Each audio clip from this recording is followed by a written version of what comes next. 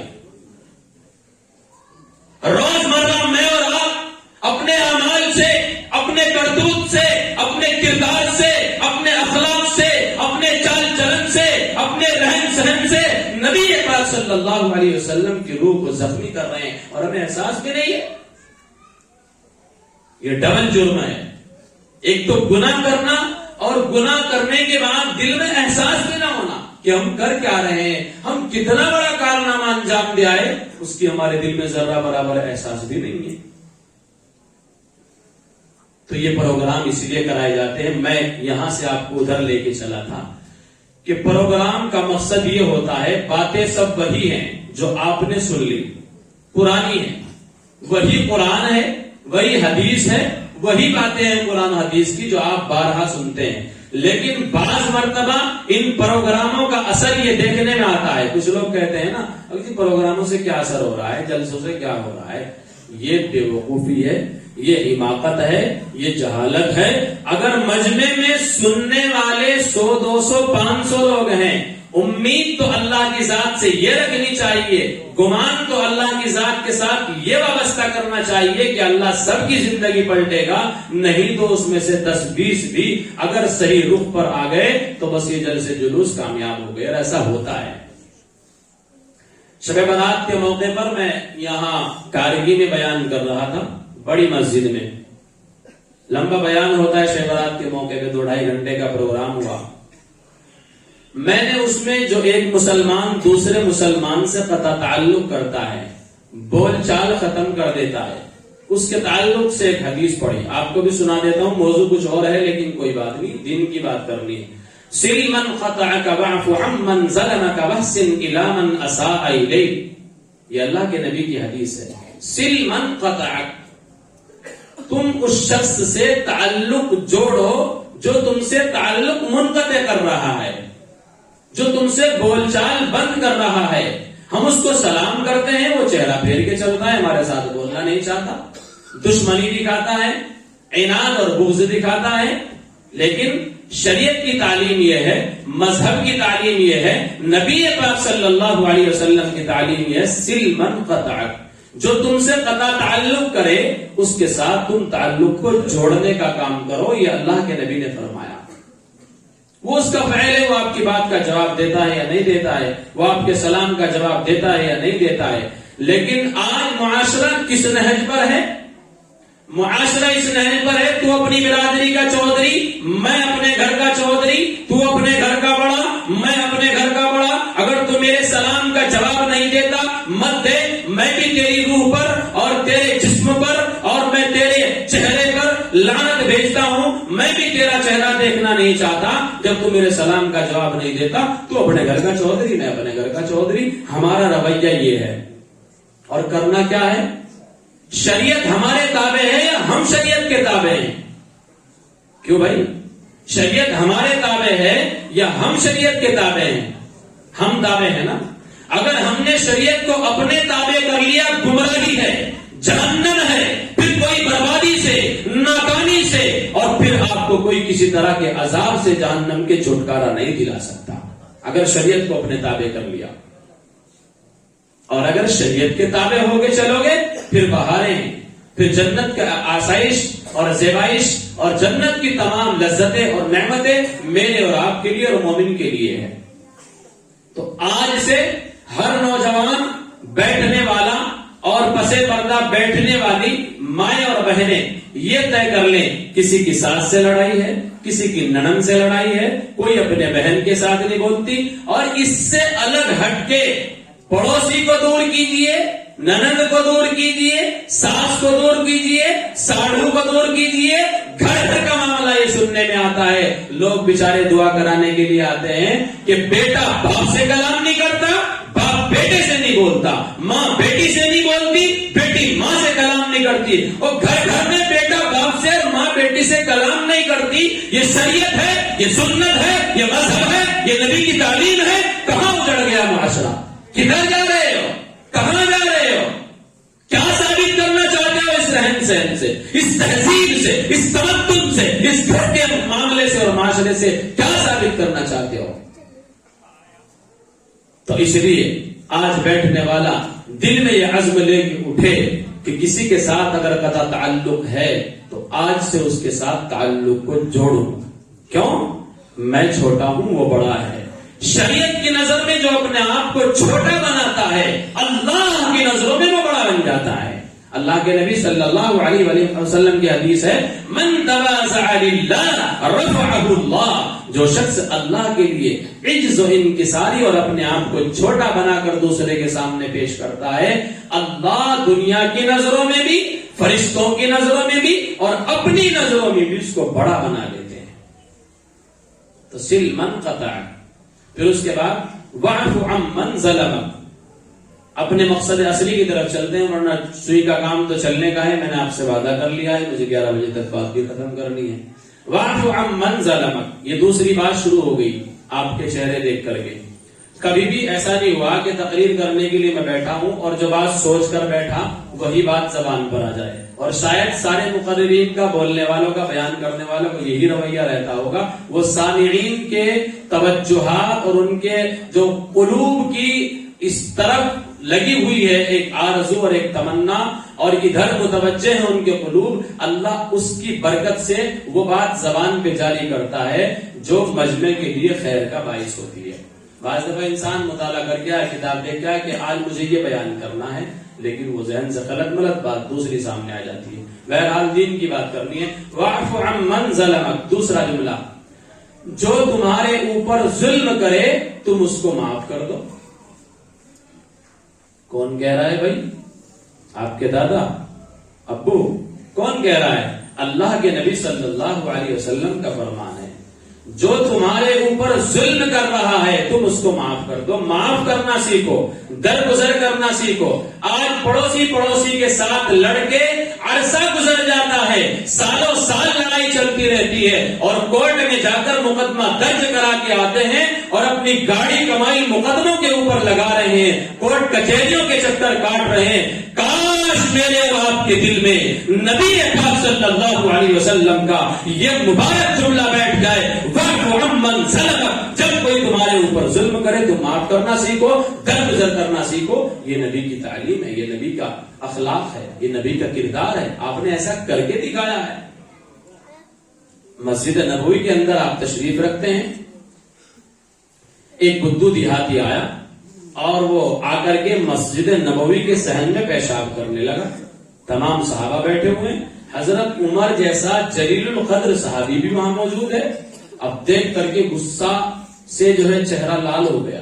اللہ کے نبی کی طرف اشارہ کیا، تلوار سوچنے کے لیے تیار، ہر وقت تیار رہتے تھے، لیکن اللہ کے نبی نے کمر پہ ہاتھ پھیرا، صبر کر، اس کو جو کر رہا ہے کرنے دے. جب وہ اپنی اس ناپاک حرکت سے فارغ ہوا، اللہ کے نبی صلی اللہ علیہ وسلم نے اس کو اپنے پاس بلایا اور اس سے کہا کہ آپ یہ کیا کر رہے ہیں؟ مسجد ہے، خدا کا گھر ہے، پوتر جگہ ہے، پوتر استھان ہے، آپ پاک جگہ پر اللہ کے گھر میں یہ گندا کام کر رہے ہیں، پیشاب کر رہے ہیں. آپ کو ایسا نہیں کرنا چاہیے. آپ نے اس کی کمر پہ ہاتھ پھیرا اور بہت پیار اور شفقت بھرے لہجے میں اس کو کہا کہ بابو آپ کو ایسا کام نہیں کرنا چاہیے، اللہ کا گھر ہے.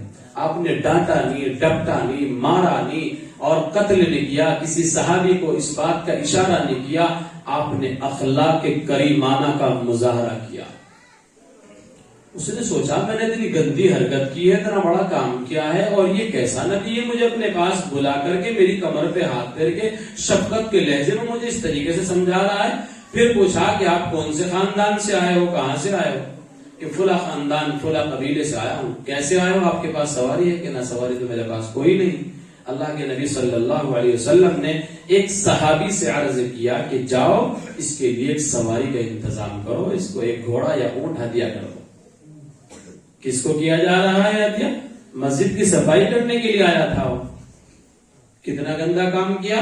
اور اللہ کے نبی کا عمل کیا ہے اس کے ساتھ کہ اللہ کے نبی اس کو جو ہے گھوڑا اور اونٹ جو ہے ہدیہ کر رہے ہیں. جس وقت وہ بدو، وہ دیہاتی، وہ مشرک اس گھوڑے کے اوپر بیٹھا اپنے خاندان کی طرف رخصت ہوا، آزاد کالونی کے مسلمانوں، میں آپ کے دلوں کو دستک دے کر نبی کا پیغام آپ کے دلوں میں بٹھانا چاہتا ہوں، نبی کی آواز کو آپ کے سینوں میں اجاگر کرنا چاہتا ہوں. تم اس نبی کے غلام ہو، تم اس نبی کے امتی ہو جس نے ایسے موقع پر بھی، ایسے موڑ پر بھی اخلاق کریمانہ کا مظاہرہ کیا اور ایسا شاندار اخلاق پیش کیا. یہ گھوڑے پر بیٹھتا ہوا اپنے خاندان کی طرف روانہ ہوا، چلاتا ہوا جا رہا ہے، شور مچاتا ہوا جا رہا ہے. او میرے ماموں، او میرے خالو، او میرے پھوپھا، او میرے خاندان والوں، او میرے چچا، تم کدھر رہ رہے ہو؟ تم کہاں زندگی بسر کر رہے ہو؟ تم کن بتوں کی پوجا کرتے ہو؟ تم کس کے سامنے اپنی پیشانی کو ٹیکتے ہو؟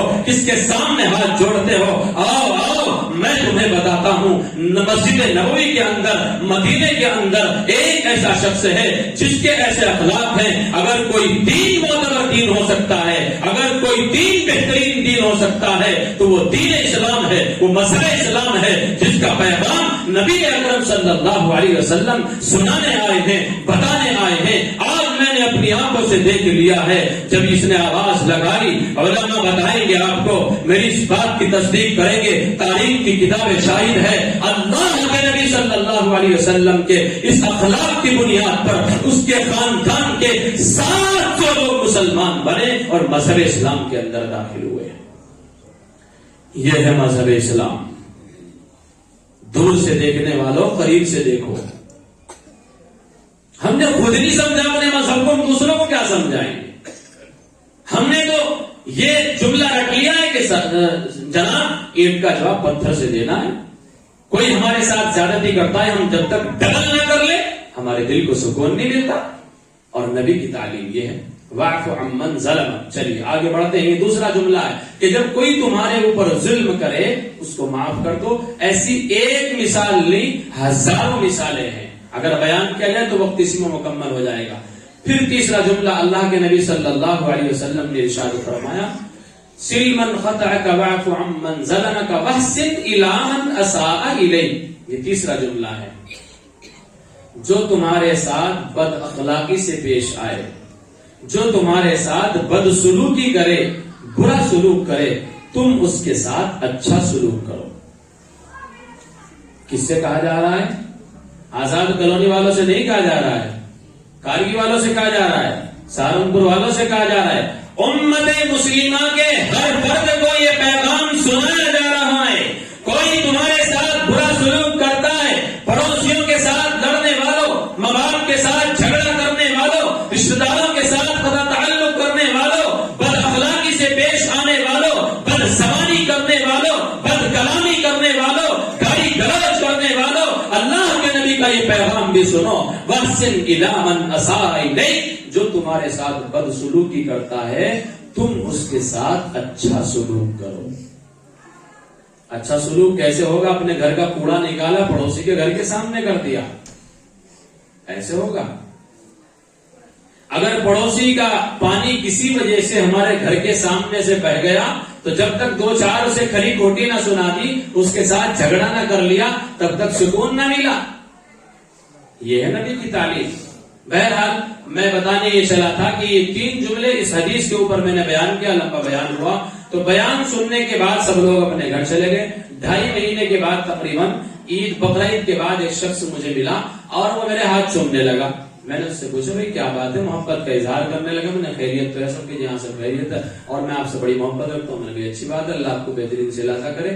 پھر اس نے بات بتائی کہ آپ نے ایک دفعہ وہاں بیان کیا تھا بڑی مسجد میں، اس مجمع کے اندر میں شریک تھا اور میں نے وہ بیان سنا تھا. اپنے ساڑھو اور اپنی سالی سے میری 16 سال سے بول چال بند تھی. یہ بتانے چلا ہوں میں آپ کو. کتنے سالوں سے؟ 16 سالوں سے بند تھی. لیکن جب نبی پاک صلی اللہ علیہ وسلم کے مبارک جملے میں نے سنے، جب مذہب اسلام کا خوبصورت درس میں نے سنا، مجھ سے رہا نہ گیا. میں سیدھا مسجد سے اٹھا ان کے گھر پہنچا اور میں نے یہ سمجھا کہ مجھے دھکے دیں گے دیں، میرے ساتھ نہیں بولیں گے نہ بولیں، ان کا فعل ہے. لیکن میں آج جا کے ان کے گھر میں ان سے معافی مانگوں گا.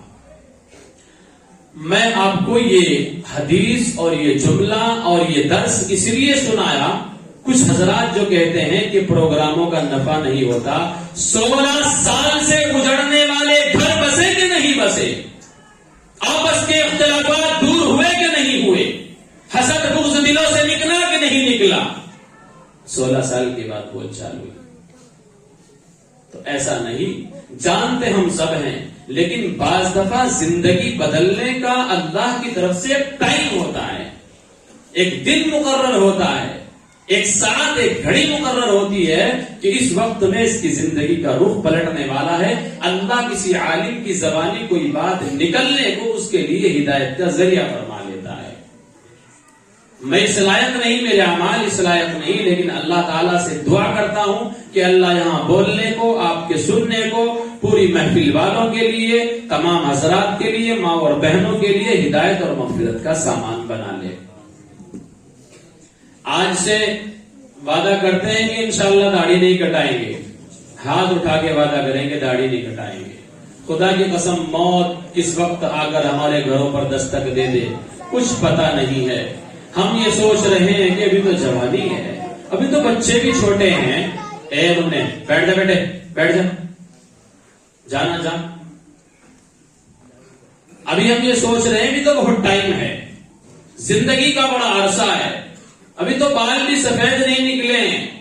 کیا مجھے اور آپ کو معلوم ہے کہ ہم اپنے سفید بال دیکھ پائیں گے یا نہیں؟ کائنات کے سردار محمد عربی صلی اللہ علیہ وسلم کا پیغام سنیے۔ آپ نے عرض کیا کہ میں ایک طرف سلام پھیرتا ہوں، دوسری طرف سلام پھیر بھی پاؤں گا یا نہیں، مجھے اپنی زندگی کا اتنا بھی بھروسہ نہیں ہے۔ اور ہم خیالات باندھ رہے ہیں دنیاوی اعتبار سے، لمبے لمبے گھر بنانا ہے، مکان اچھا بنانا ہے، کوٹھی ایسے بنانی ہے، اتنا پیسہ لگانا ہے، فلاں گاڑی خریدنی ہے، فلاں بنگلہ خریدنا ہے، ایک آرزو ہے، ایک تمنائیں ہیں۔ لیکن شاعر نے کہا آگاہ اپنی موت سے کوئی بشر نہیں، آگاہ اپنی موت سے کوئی بشر نہیں، سامان 100 برس کا ہے پل کی خبر نہیں۔ تو میرے عزیزو، دو بات ہو گئی، یہ ضمن میں آ گئی، بیچ میں آ گئی۔ ایک تو یہ کہ انشاءاللہ آج سے داڑھی کا عزم کریں۔ اگر میں آپ سے ہاتھ اٹھوا لوں، آپ خدا کے گھر میں بیٹھے ہوئے ہیں اور آپ کسی وجہ سے شرما شرمائی میں ہاتھ اٹھا دیں اور صبح کو جا کر پھر نائی کی دکان پہ نبی پاک صلی اللہ علیہ وسلم کے دل کو مجروح کر دیں، تو یہ وعدہ خلافی بھی ہوگی، اور اللہ کے گھر میں بیٹھ کر کے اس کے خلاف کرنا یہ بہت بڑا جرم ہو جائے گا۔ ایک تو داڑھی کا جرم جو حرام ہے، گناہ کبیرہ ہے، اور ایسے ہی وعدہ خلافی کرنا یہ بھی گناہ کبیرہ ہے، تو ڈبل جرم ہو جائے گا۔ میں ہاتھ نہیں اٹھواتا، بس دل میں ارادہ کر لیں۔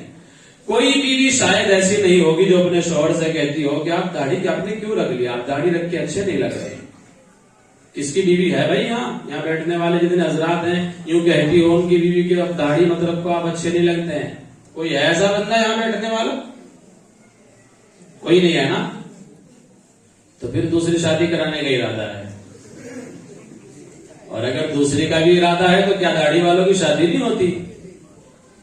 اچھا سوچیں، آج آپ تنہائی میں جا کر بستر میں جا کے سوچیں، میں تقریر کرنے کے لیے، میں آپ سے باتیں کرنے کے لیے بیٹھا ہوں، جب آپ بستر پہ پہنچ جائیں گے آپ سوچیں کہ میں لیٹ رہا ہوں سونے کے لیے، آنکھیں بند کر رہا ہوں، صبح کر پاؤں گا یا نہیں؟ اور اگر کسی وجہ سے صبح نہیں کر پایا اور اللہ کو پیارا ہو گیا، خدا کے دربار میں کیسے حاضر ہوگا؟ اللہ کے نبی صلی اللہ علیہ وسلم کو کیا لے جا کر دکھاؤں گا؟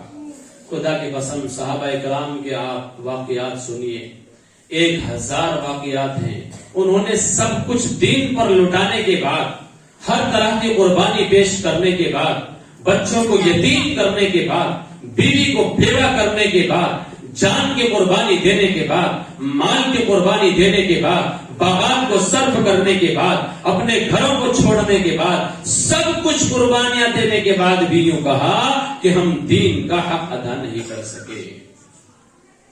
اور ہماری کتنی قربانی لگ رہی بھائی؟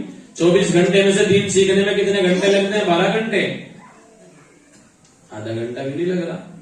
قرآن پڑھے ہوئے نہیں ہے، زندگی بسر ہو رہی ہے۔ انسان جب کام سیکھنے کا ارادہ کرتا ہے، اگر اس کی عمر 20 سال 25 سال کی ہو گئی، کسی کام کا اس نے ارادہ کیا، سیکھ لیتا ہے، تو کیا قرآن نہیں سیکھ سکتا؟ جس کے بارے میں اللہ تبارک و تعالیٰ نے ارشاد فرما دیا ہو وَلَقَدْ يَسَّرْنَا الْقُرْآنَ لِلذِّكْرِ فَهَلْ مِن مُدَّكِرٍ۔ اللہ خود اعلان کر رہا ہے ہم نے قرآن کو آسان کر دیا، کوئی ہے سیکھنے والا، کوئی ہے غور کرنے والا، کوئی ہے تدبر کرنے والا، لیکن ہم سمجھ ہی نہیں رہے، ہم نے قرآن کو سمجھا ہی نہیں، ہم نے قرآن کے پیغام کو سینے میں بسایا ہی نہیں۔ جب ہم کام سیکھ سکتے ہیں، دنیا کے پیچیدہ سے پیچیدہ کاموں کو انجام دے سکتے ہیں، تو قرآن نہیں سیکھ سکتے۔ تو بہرحال جب ہم بستر پہ پہنچیں گے، تھوڑی دیر آنکھ بند کر کے سوچنا میرا انتقال ہو گیا ہے، مجھے لوگ دیکھنے کے لیے آئے ہیں، اب میں اتنا بے بس پڑا ہوا ہوں کہ میں اپنا ہاتھ بھی نہیں ہلا سکتا، میں اپنے چہرے پر بیٹھی ہوئی ایک مکھی کو بھی نہیں اڑا سکتا۔ ایسا ہی ہے بھائی، لوگ دیکھیں گے پردہ منہ سے ہٹانے والا کوئی اور ہوگا، ڈھکنے والا کوئی اور ہوگا، اور انسان اتنا بے بس مٹی کا ڈھیر بن کے پڑا رہے گا کہ کسی بھی طرح کی صلاحیت اب اس کے اندر نہیں رہی۔ جو زبان تھر تھر چلتی تھی، جو ہاتھ اس کے چلتے تھے، جو پیر اس کے چلتے تھے، جو اس کے سینے کے اندر جگر اور دل دھڑک رہا تھا، جو اس کی نبض حرکت کر رہی تھی، جو زبان لدر لدر بول رہی تھی، جو آنکھیں جن کے اندر دیکھنے کی صلاحیت تھی، جن کانوں کے اندر سننے کی صلاحیت تھی، آج کیا ہوا؟ انسان تو جھکا تو پڑا ہوا ہے، ہاتھ بھی ہے، پیر بھی ہے، زبان بھی ہے، آنکھ بھی ہے، کان بھی ہے، وجود بھی ہے، آخر ہوا کیا؟ آج دنیا میں ہم فخر کرتے ہیں، سینہ تان کر چلتے ہیں، زمین پر ایڑی مار کر چلتے ہیں، ہم دنیا والوں کو گھمنڈ اور تکبر کے ساتھ اپنی جوانی سے ڈرانا چاہتے ہیں، اپنی طاقت کا روب ان کے دلوں میں پیدا کرنا چاہتے ہیں، ہم اپنی زبان کے ذریعے اپنے خاندان کے اونچے بول بولتے ہیں۔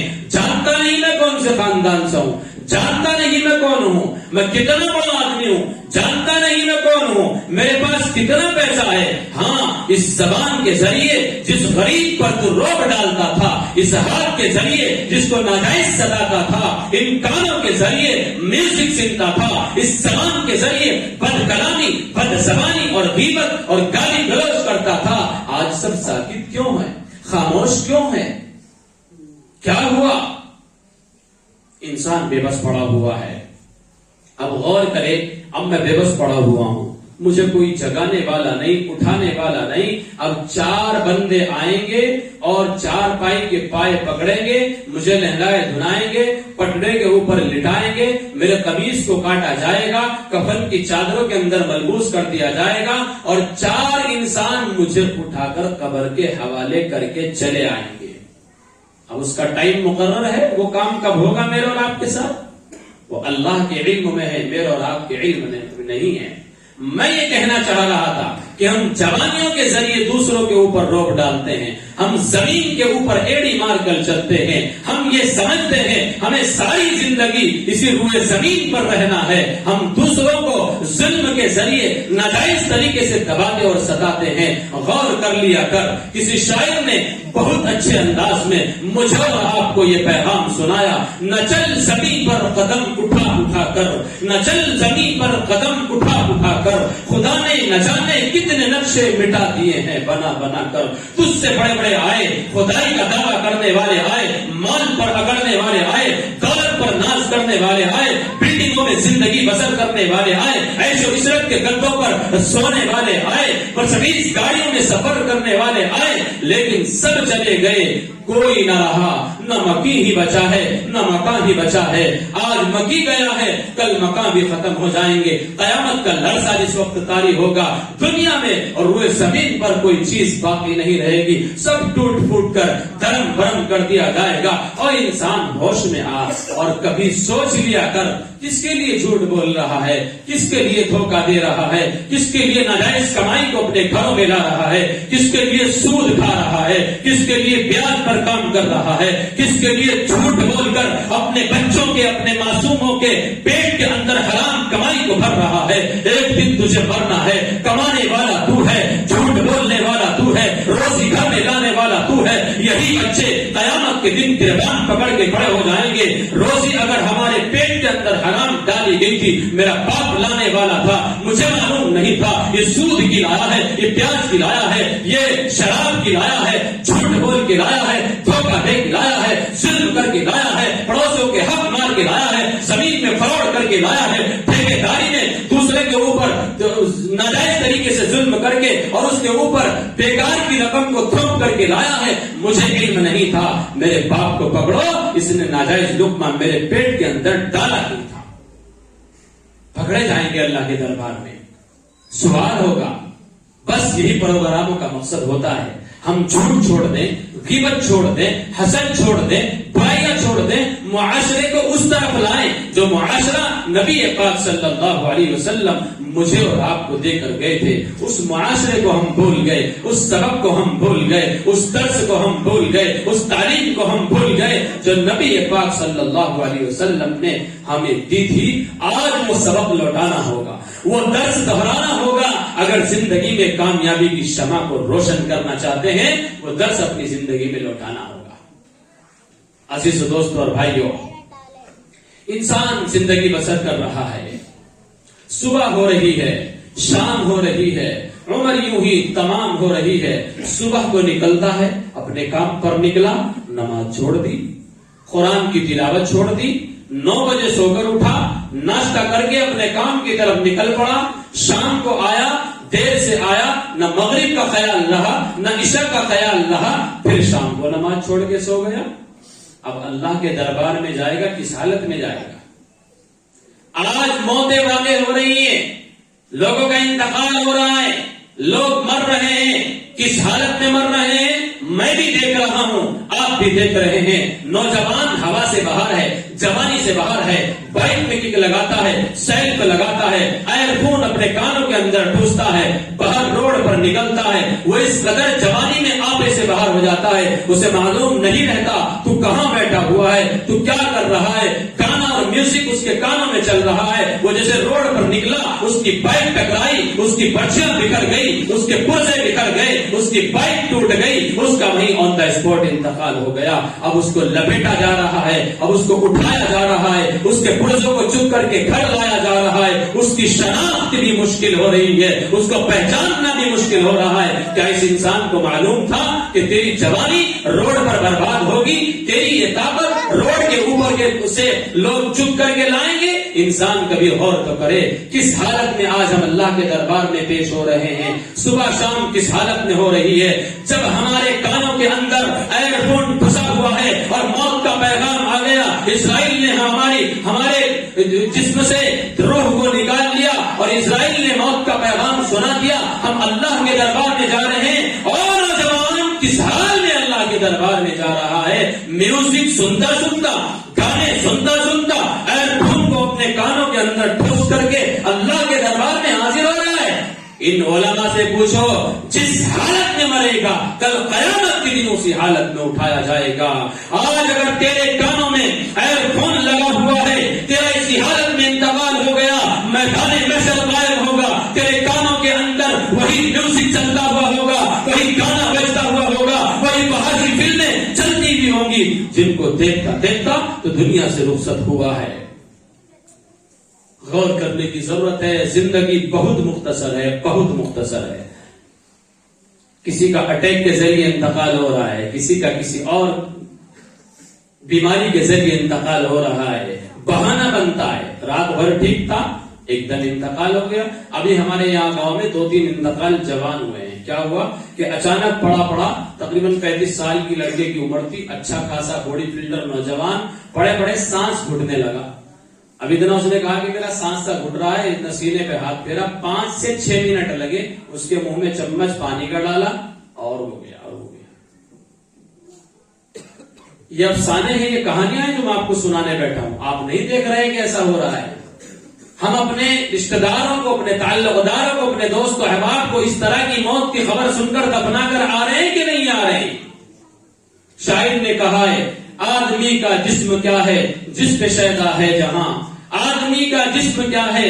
جس پہ شیدا ہے جہاں، ایک مٹی کی عمارت اور ایک مٹی کا مکان، خون کا گہرا بنا اور ارد جس میں ہڈیاں، چند سانسوں پر بسا ہے یہ خیال آسماں، اور موت کی پرزور آندھی جس گھڑی ٹکرائے گی، موت کی پرزور آندھی جس گھڑی ٹکرائے گی، ٹوٹ کر کے یہ عمارت خاک میں مل جائے گی۔ یہ انسان کا وجود ہے، یہ انسان کی ہستی ہے، یہ اس کی طاقت ہے، یہ اس کی قوت ہے، یہ اس کی جوانی ہے، یہ اس کا رعب ہے، یہ اس کا دبدبہ ہے، یہ اس کا خاندان ہے، یہ اس کی چودراہٹ ہے، یہ اس کا بڑاپن ہے۔ ایک منٹ لگا، اس جہاں سے اس جہاں میں منتقل ہو گیا۔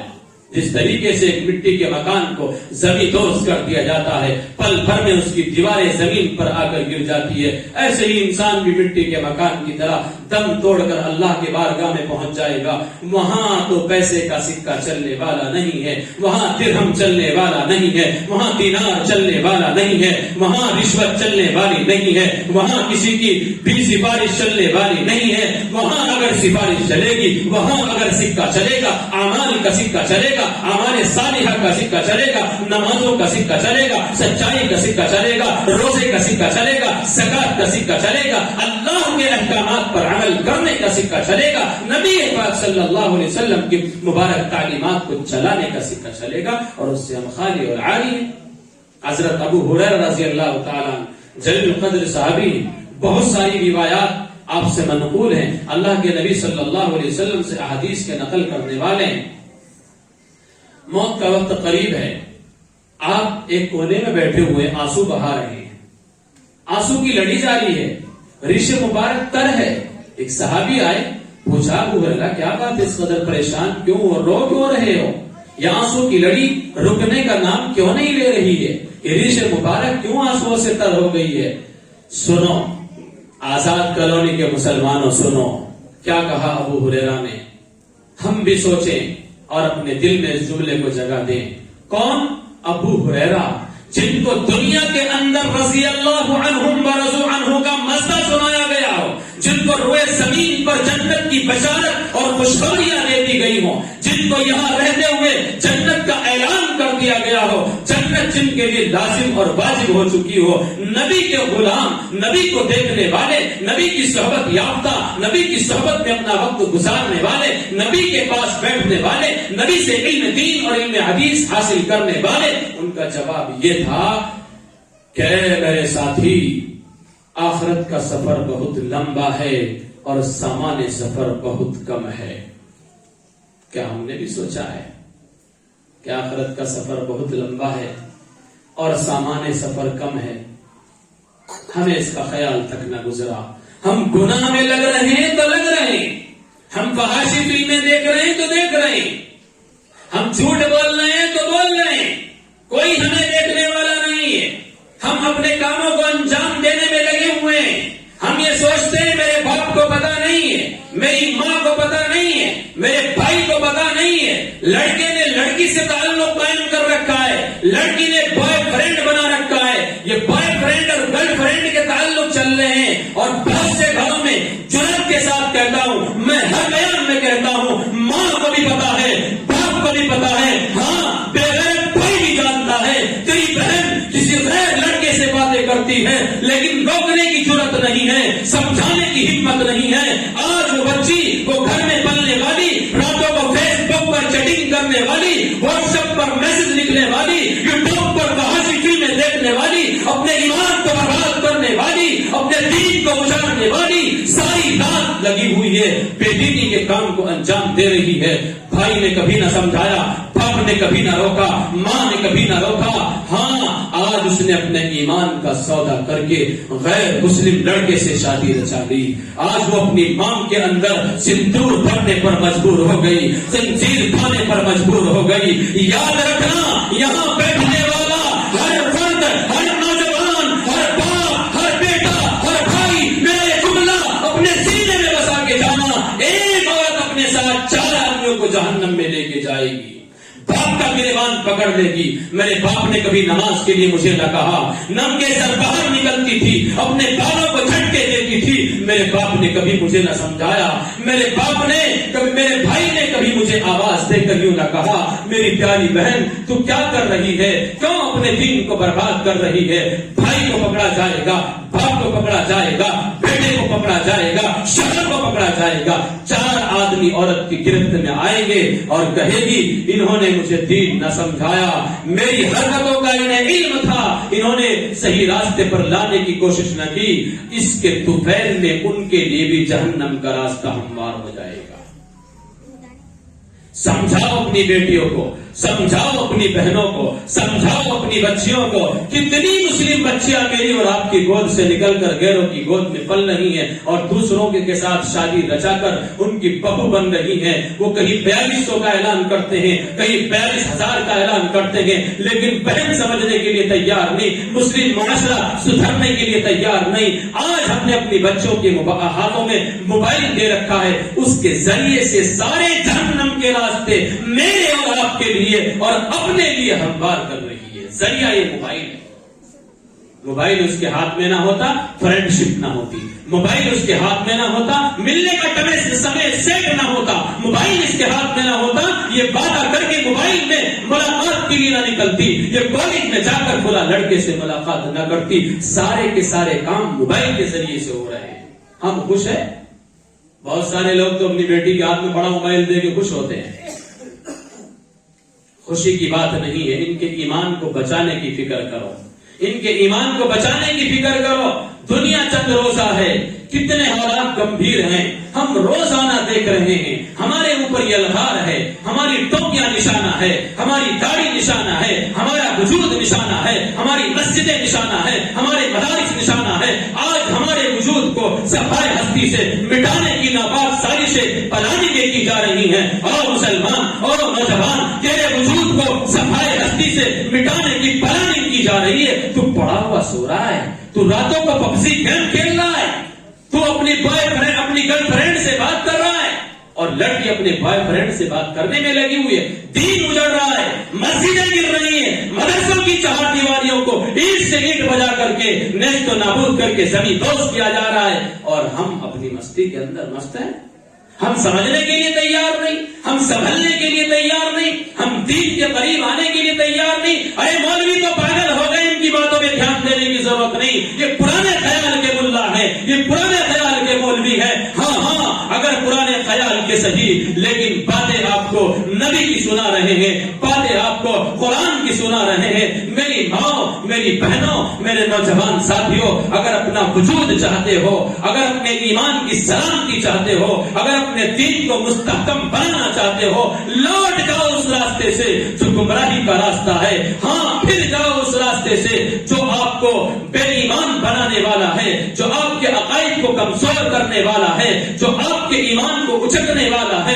کتنے نوجوان چلے گئے، کتنی بہنیں چلی گئی، ایمان کا سودا کر بیٹھی، نوجوان ایمان کا سودا کر بیٹھے۔ شکیل بن حنیف کا فتنہ چلا، نہ جانے کیسے کیسے فتنے آئے، ہمارے ایمان کو اچک کر لے گئے، کیونکہ ہمیں تو مذہب اسلام کا پتہ نہیں، ہم نے تو ایمان کی حقیقت کو سمجھا نہیں، ہم نے تو کبھی ایمان کو سینے میں جگہ ہی نہیں دی۔ صحابہ کرام رضوان اللہ تعالی علیہ مجمعین سے پوچھو، یہ ایمان، یہ دین، یہ مذہب، یہ اسلام ہم تک کیسے پہنچا ہے؟ یہ ہم تک کیسے پہنچا ہے؟ یہ دہرادون تک ٹوپیاں کیسے آئی ہیں؟ یہ ہمارے چہروں پر داڑھی کا جو جھمبر سجا ہوا ہے، اس کو سجانے میں کتنی محنتیں لگی ہیں، کتنی قربانیاں لگی ہیں۔ ہاں ربیعہ نے حضرت بلال حبشی رضی اللہ تعالی عنہ کو مذہب اسلام کے قبول کرنے پر اس قدر ستایا، اس قدر ستایا، اس قدر رلایا۔ میں اور آپ بیان بھی کریں، بیان کرنے سے ہمارے رونگٹے کھڑے ہو جاتے ہیں۔ جس بلال حبشی کے جسم پر وہ ظلم ہوا ہوگا، وہ ستم ہوا ہوگا، اس کے دل پر کیا گزری ہوگی۔ ہاں مکے کی سنگلاخ اور ریتیلی اور گرم زمین پر اس کو لٹا دیا جاتا اور اس کے سینے پر بھاری پتھر رکھ دیا جاتا تاکہ یہ حرکت نہ کر سکے۔ ربیعہ اس سے کہتا کہ اے بلال بس صرف یوں کہہ دے کہ میں محمد کے دین کو نہیں مانتا ہوں۔ بلال رضی اللہ تعالیٰ عنہ کہتے نہیں، ایسا ہرگز نہیں ہو سکتا۔ احد احد کی ان کی زبان سے آواز آتی رہی، دن میں انہیں ریتیلی زمین پر لٹایا جاتا۔ ہاں صحابی لکھتے ہیں اتنی ریتیلی زمین تھی، اگر اس کے اوپر گوشت کا لوکڑا رکھ دیا جائے وہ بھن کر کے راکھ ہو جائے، اتنی گوشت، اتنی گرم زمین پر، ریتیلی زمین پر ان کو لٹایا جاتا ہے۔ لیکن اتنا ہی نہیں، ربیہ باز نہیں آتا، دن بھر یہ مشقتیں دی جاتی ہیں، یہ مسائل کے پہاڑ ان کے اوپر توڑے جاتے ہیں، یہ ظلم و ستم ان کے اوپر کیا جاتا ہے، اس پر بس نہیں کرتا۔ رات کو اپنے چیل چپاٹوں سے حکم دیتا ہے کہ بلال کو اندر کمرے میں بند کر دیا جائے اور اس کو کوڑوں سے پٹائی کی جائے۔ رات کو کوڑے برسائے جاتے، دن میں دھوپ میں اور گرم زمین کے اوپر، ریتیلی زمین کے اوپر لٹایا جاتا۔ لیکن بلال رضی اللہ تعالیٰ عنہ کے سینے میں ایمان کی چنگاری روشن ہو چکی تھی، ایمان کی حقیقت کو جانتے تھے۔ ربیہ سے کہا، ربیہ کتنا ظلم کرے گا، میرا جسم اس ریتیلی زمین پر اپنے آپ کو گھسیٹ کر راکھ کر سکتا ہوں، کوئلے کر سکتا ہوں، کوڑے برسا کر مجھے ہلاک کیا جا سکتا ہے۔ یہ تو چند روزہ زندگی ہے، مجھے ابدی زندگی نظر آ رہی ہے، جنت کی بہاریں مجھے عطا کرے گا میرا رب، کیونکہ میں نے اپنے نبی کی زبانی سنا ہے، جو دین کے خاطر مارا جائے گا، ایمان کے خاطر مارا جائے گا، جس کو شہید کر دیا جائے گا، زمین پر خون کا قطرہ گرنے سے پہلے آسمانوں میں اس کی مغفرت کا اعلان ہو جائے گا۔ ایسے پہنچا ہے دین اس آزاد کالونی کی فاطمہ مسجد اور جمال القرآن کے مدرسے تک۔ نہ تو ہماری جان کی قربانی لگی، نہ ہمارے مال کی قربانی لگی، کسی طرح کی قربانی لگی نہیں، اس لیے دین ہماری نظروں میں بے وقت ہے، ہم نے اس کی حقیقت کو سمجھا نہیں ہے۔ جن حضرات کی قربانیاں لگی ہیں، جنہوں نے دین قربانیاں دے کر ہم تک پہنچایا ہے، ان سے جا کے قدر معلوم کرو کہ سب انہوں نے منظور کیا، لیکن دین کو مٹنا منظور نہ کیا۔ بچوں کو انہوں نے اپنے یتیم کرایا، بیوی کو بیوہ کرایا، اپنے باغوں میں آگ لگائی، اپنے گھر بار اجاڑ دیے، ہاں اپنی جان کا سودا کیا، مال کا سودا کیا، لیکن جہاں مذہب کی بات آئی، جہاں قرآن کی بات آئی، جہاں اسلام کی بات آئی، جہاں تحفظ ایمان کی بات آئی، وہاں سینہ تان کر کھڑے ہو گئے اور اپنا سینہ کبھی پیٹھ نہ دکھائی، غیروں کے دشمنانہ نے اسلام کے سامنے رکھا کہ مر جائیں گے لیکن مذہب سے جو ہمارا ناتا، ہمارا رشتہ جڑ چکا ہے، اس سے دامن کبھی منقطع نہیں کریں گے۔ آزاد کالونی کے مسلمانوں، آج ضرورت ہے اس مذہب اسلام کو سینے میں پیوست کرنے کی جو نبی آخر الزماں محمد عربی صلی اللہ علیہ وسلم مجھے اور آپ کو دے کر گئے تھے۔ معاشرہ غلط طرف چل پڑا ہے، ہاں یہ قوم غلط چل پڑی ہے، بچے ہمارے آوارہ ہو گئے ہیں، نوجوان ہمارے پبجی گیم کے عاشق ہو گئے ہیں، ہاں بوڑھے ہمارے مسجدوں کے کونے چھوڑ بیٹھے ہیں، ماں اور بہنوں نے پردے کا اہتمام ختم کر دیا ہے۔ جب پورا معاشرہ بگڑ گیا، پورے چمن میں آگ لگ گئی، تو پھر ہائے نہ کریں کیا کریں، پھر بویلا نہ مچائیں تو کیا کریں، اپنا ٹکڑا خدا کے سامنے بیان نہ کریں تو پھر کیا کریں، پورا چمن ہی اجڑ گیا، پورا چمن ہی اجڑ گیا۔ ہاں جاؤ صحابہ کی زندگی دیکھو، صحابہ کا دور دیکھو، حضرت عمر فاروق رضی اللہ تعالیٰ عنہ کا دور ہے، فاروق اعظم کا زمانہ ہے۔ آپ کو سفر درپیش ہوا، آپ سفر کرنے کے لیے نکلے، جس وقت آپ نے گھر سے قدم نکالا، آپ سنگلاخ زمینوں سے سفر کرتے ہوئے ایک جنگل میں پہنچے جہاں ایک چرواہا بکریاں چرا رہا تھا۔ آپ کے پاس سامان سفر کچھ تھا نہیں اور اس طرح کے علاقے تھے، راستے میں کھانے پینے کا کوئی نظم نہیں تھا۔ عمر فاروق رضی اللہ تعالی عنہ اس چرواہے کے پاس جاتے ہیں، اس سے کہتے ہیں، اور چرواہے اور بکریوں کو چرانے والے، تو ہمارے لیے دودھ کا انتظام کر دے۔ کہ کیسے کروں، یہ بکریاں تو میری نہیں ہیں، میں تو ان کا مالک نہیں ہوں، میں تو ایک چرواہا اور نوکر ہوں، میں آپ کے لیے کیسے انتظام کر سکتا ہوں، میں ان کا دودھ آپ کو بغیر مالک کی اجازت کے پلا نہیں سکتا۔ حضرت عمر فاروق رضی اللہ تعالیٰ نے عرض کیا، بچوں کی آواز آ رہی ہے بھائی، حضرت عمر فاروق رضی اللہ تعالیٰ عنہ نے عرض کیا کہ پھر ایک کام کریں، میرے ذہن میں ایک آئیڈیا ہے، آپ ایک کام کریں، ایک بکری میں آپ سے خرید لیتا ہوں، آپ ایک بکری مجھے دے دیں اور اس کی قیمت لے لیں، میرا کام یہ ہو جائے گا کہ سامان سفر میرے پاس ہو جائے گا، میں سفر میں جا کر کے اس بکری کا دودھ دو کر پی لوں گا، میری بھوک مٹ جائے گی، اور تیرا نفع یہ ہوگا کہ تو یہ بکری کی قیمت کے پیسے اپنے پاس رکھ لینا، اور مالک کو یہ کہہ دینا کہ ایک بکری ایک بھیڑ وہ بھیڑیا کھا گیا ہے۔ جب اس نے یہ بات سنی، چرواہے نے یہ بات سنی، فوراً کچھ اور نہ سوچا، برملا کہا، حضرت عمر فاروق رضی اللہ تعالیٰ عنہ سے یہ کہا، فَأَيْنَ اللَّهُ، اگر میں تیرے ساتھ یہ کام کروں، یہ رقم لے کر یہ بکری تیرے حوالے کر دوں اور میں اپنے مالک کو دھوکہ دے دوں، اس مالک کا بھی تو کوئی مالک ہے جو میرے اس عمل کو دیکھ رہا ہے۔ یہ آواز لگائی، جنگل اس آواز سے گونج اٹھا، فَأَيْنَ اللَّهُ، کہ پھر اللہ کدھر گیا، اللہ کہاں ہے، وہ تو مجھے دیکھ رہا ہے، میں مالک کو دھوکہ دے سکتا ہوں لیکن مالک کے مالک کو دھوکہ نہیں دے سکتا۔ حضرت عمر فاروق رضی اللہ تعالی عنہ بھی اس کا امتحان لینا چاہتے تھے۔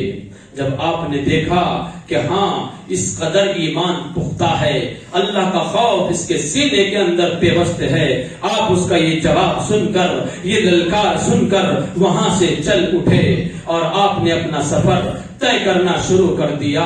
آج مسلمانوں، نوجوانوں، راتوں کی اندھیریوں میں ہم گناہ کرتے ہیں، ہم جھوٹ بولتے ہیں، ہم نمازیں چھوڑتے ہیں، ہم رمضان کے مبارک مہینے میں روزے توڑتے ہیں، اور جوان تجھے اللہ نے جوانی دی ہے، اور جوان تجھے اللہ نے قوت دی ہے، تجھے اللہ نے تندرستی دی ہے، تو رمضان کے مہینے میں روزہ توڑ رہا ہے، تو بھی تو یہ سوچ لیا کر، فَأَيْنَ اللَّهُ، تجھے اللہ دیکھ رہا ہے، راتوں کو تیری انگلی چل رہی ہے، فیس بک پر چل رہی ہے، ہاں غلط کاموں میں چل رہی ہے، موبائل کی اسکرین پر چل رہی ہے، یہ انگلی اللہ کے دربار میں بولے گی، تیرے خلاف گواہی دے گی۔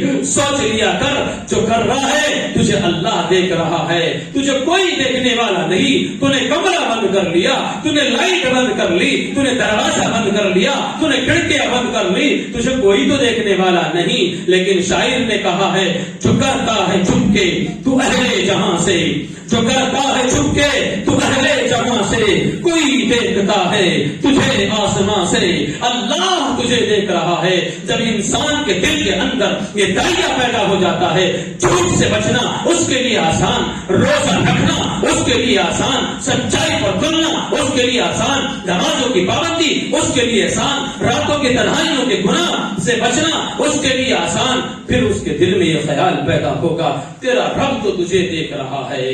جب اللہ تجھے دیکھ رہا ہے، اللہ کا خوف تیرے دل کے اندر پیوست ہو گیا، اللہ کا ڈر، اللہ کا دھیان تجھے پیدا ہو گیا، پھر تجھے کسی ڈر کی دنیا میں ضرورت نہیں ہے، پھر تجھے کسی سے گھبرانے کی ضرورت نہیں ہے، پھر تجھے کسی کے سامنے گھٹنا ٹیکنے کی ضرورت نہیں ہے، ہاتھ جوڑنے کی ضرورت نہیں ہے، منتریوں کے سامنے خوشامد کرنے کی ضرورت نہیں ہے، سفارشوں کی ضرورت نہیں ہے، کسی کے در پہ جا کر کے اپنے جوتے گھسنے کی ضرورت نہیں ہے۔ قرآن میں اللہ تبارک و تعالی نے فرمایا کہ جو انسان اللہ کی ذات سے اپنا تعلق مضبوط کر لیتا ہے، اللہ اس کے لیے ساری مشکلوں میں آسانیاں پیدا کر دیتے ہیں۔ جو انسان تقوی والی زندگی بسر کرتا ہے، ہاں اللہ سے ڈرنے والی زندگی بسر کرتا ہے، قرآن نے کہا ہے وَمَن يَتَّقِ اللَّهَ يَجْعَل لَّهُ مَخْرَجًا وَيَرْزُقْهُ مِنْ حَيْثُ لَا يَحْتَسِبُ۔ آج کتنے نوجوان ہر بستی کے اندر ملیں گے، ہر محلے کے اندر ملیں گے، یہ کہتے ہوئے ملیں گے کہ میرا روزگار سیٹ نہیں، میں کماتا بہت ہوں، میری زندگی میں سکون نہیں، میری روزی میں برکت نہیں، کام کرتا ہوں 2 دن مزدوری لگ جاتی ہے، 10 دن نہیں لگتی ہے۔ اس کو یہ جملہ یاد کر لینا چاہیے جو اللہ نے قرآن کریم میں ارشاد فرمایا وَمَن يَتَّقِ اللَّهَ يَجْعَل لَّهُ مَخْرَجًا وَيَرْزُقْهُ مِنْ حَيْثُ لَا يَحْتَسِبُ۔ اور انسان تقوی والی زندگی بسر کر کے دیکھ، اللہ تیرے لیے ہر تنگی سے نکلنے کا راستہ ہموار کرے گا اور ایسی جگہ سے تجھے رزق عطا کرے گا کہ تجھے گمان تک بھی نہ ہوگا۔ آج ہم نے مذہب اسلام کو پسے کشت ڈال کر اس کی سنہری تعلیمات کو پیٹ پیچھے ڈال کر اپنے لیے دشواریاں پیدا کی ہیں، اپنے لیے کانٹے بچھائے ہیں۔ اگر ہم چاہتے ہیں ہماری زندگی صحیح رخ پر آ جائے، ہماری زندگی میں سکون پیدا ہو جائے، تو سکون کہاں ملے گا؟ مؤذن ہمیں آواز دیتا ہے، 5 وقت لاؤڈ اسپیکر سے اذان کے ذریعے ہمیں ندا لگائی جاتی ہے، سوتوں کو جگایا جاتا ہے، ہاں جاگنے والوں کو بھی جگایا جاتا ہے۔ مؤذن کہتا ہے حی علی الصلاۃ، نوجوان کدھر جا رہا ہے، کہاں کامیابی تلاش کر رہا ہے، نماز کی طرف آ۔ حی علی الفلاح، کہاں کامیابی ڈھونڈ رہا ہے، کاروبار میں کامیابی نہیں ہے، پیسے میں کامیابی نہیں ہے، ایئر کنڈیشن روم کے اندر سکون نہیں ہے۔ اگر تو کامیابی چاہتا ہے، قرآن کے ذریعے سے یہ مؤذن اللہ کا پیغام تجھے پہنچا رہا ہے، حدیث کے ذریعے نبی کی زبانی تجھے صدقہ لگا رہا ہے، تجھے اعلان دے کر جھجوڑ رہا ہے۔ اگر تو کامیابی چاہتا ہے، اگر تو اپنی زندگی کا سکون چاہتا ہے، آ اللہ کے گھر پہ آ، 5 وقت یہاں پیشانی ٹیکنے والا بن جا۔ ساری کی ساری مصیبتیں اللہ کے گھر سے حل ہوتی ہیں، ساری پریشانیاں خدا کے گھر سے دور ہوتی ہیں۔ یہ ہر مومن کا اعتقاد اور یقین ہے۔ پریشانی آتی ہے اللہ کی طرف سے آتی ہے، مصیبت آتی ہے اللہ کی طرف سے آتی ہے۔ عزت دینے والا اللہ ہے، ذلت دینے والا اللہ ہے، پریشانی دینے والا اللہ ہے، پریشانی کو دور کرنے والا اللہ ہے۔ ساری مصیبتوں کو دفع اور دور کرنے والی ایک ہی ذات ہے، وہ مالک کائنات اور خالق کل رب ذوالجلال کی ذات ہے، کہ جو ہماری تمام پریشانیوں کو دور کر سکتا ہے۔ اس کے در کو چھوڑ کر، اس کے گھر کو چھوڑ کر، اس کے سامنے ہم نیت نہ باندھ کر، اس کے سامنے پیشانی نہ ٹیک کر کدھر کامیابی تلاش کر رہے ہیں؟ نہ دنیا سے، نہ دولت سے، نہ گھر آباد کرنے سے، نہ دنیا سے، نہ دولت سے، نہ گھر آباد کرنے سے تسلی دل کو ملتی ہے بس خدا کو یاد کرنے سے۔ حاضرین گرامی، اگر زندگی کا سکون چاہتے ہیں، ملت اسلامیہ کے درخشندہ ستاروں، ملت اسلامیہ کے دھڑکتے دلوں، نوجوانوں، اگر زندگی کا سکون چاہتے ہیں، زندگی کا سکون تو اللہ کے ذکر میں ہے، زندگی کا سکون تو نمازوں کے سجدوں میں ہے، زندگی کا سکون تو قرآن کے سپاروں میں ہے، زندگی کا سکون تو تہجد کی نماز میں ہے، زندگی کا سکون تو اللہ کے سامنے نیت باندھ کر کھڑا ہونے میں ہے۔ سکون کہاں تلاش کرنے کے لیے نکل رہے ہو؟ کس زندگی کے پیچھے پڑ گئے ہو؟ کس کے پیچھے جھوٹ بول رہے ہو؟ یہ چند روزہ زندگی 10 سال، 20 سال، 50 سال میں ختم ہو جائے گی۔ لامحدود زندگی جو کبھی ختم ہونے والی نہیں ہے، پر قبر کے اندر جائے گا، فرشتہ آ کے سوال کرے گا، من رب کا کیا جواب دے گا؟ ماں دینوں کا کیا جواب دے گا؟ من حاضر رجل کیا جواب دے گا؟ جب وہاں جواب نہیں بنے گا تو پھر آخرت کے تمام مرحلے اس سے بھی زیادہ سخت ہو جائیں گے۔ حضرت عثمان غنی رضی اللہ تعالیٰ جب کسی قبر پر کھڑے ہوتے، اس قدر روتے ریش مبارک آنسوؤں سے تر ہو جاتی۔ صحابہ نے پوچھا، آپ کے سامنے جنت کا ذکر ہوتا ہے، جہنم کا تذکرہ ہوتا ہے، اس سے آپ اس قدر نہیں روتے جتنا قبر کے پاس کھڑے ہو کر روتے ہیں۔ آپ نے فرمایا، قبر آخرت کی منزلوں میں سب سے پہلی منزل ہے۔ اگر یہ مشکل اور دشوار ہو گئی، آخرت کا مسئلہ اور اس کے بعد آنے والے تمام مراحل اور مسائل اس سے بھی کہیں زیادہ سخت ہوں گے، اور اگر یہ آسانی سے اس گھاٹی سے گزرنا ہو گیا تو پھر آخرت کے تمام مسئلے اور تمام مراحل میں اللہ آسانیاں پیدا کر دیں گے۔ میں آپ سے یہ وعدہ خلافی ہو گئی ہے، 11:20 ہو چکے ہیں۔ میں نے آپ سے 11 بجے تک کا ٹائم لیا تھا، بات کو یہی ختم کر دوں یا پوری کر لوں؟ پوری کر لوں؟ چلیے اپنی بات کو ختم کرنے کی طرف چلا ہوں۔ جو میں نے حدیث پڑھی ہے اس کا ترجمہ بھی نہیں کرتا، پھر اس میں بھی لمبا ٹائم چاہیے۔ میں آپ سے یہ کہنے کے لیے چلا ہوں کہ ہم کس معاشرے میں، کس رہن سہن میں، کس سماج میں زندگی گزار رہے ہیں۔ ہم نے مذہب اسلام کو سینے سے لگایا کیوں نہیں ہے؟ بس آج کی اس بزم کا، آج کے اس جلسے کا، عظیم الشان اجلاس عام کا میرا یہ پیغام سینے میں بسا کے جائیں کہ آج سے مذہب اسلام کی تعلیمات کو سینے سے لگانے والے بنیں گے۔ بنیں گے بھائی انشاءاللہ. اللہ تعالیٰ مجھے اور آپ کو عمل کی توفیق بخشے. حاضرین گرامی، آج کا یہ جلسہ ہمارا دستار فضیلت کے عنوان سے منعقد کیا گیا ہے. قرآن کریم بچوں نے ناظرہ مکمل کیا ہے. 45-46 بچوں نے 2 سال کی کارکردگی آپ کے سامنے لائی گئی ہے. 46 بچوں نے تقریباً ناظرہ مکمل کیا ہے. اور عزیزم قاری محمد ارشد سلمہ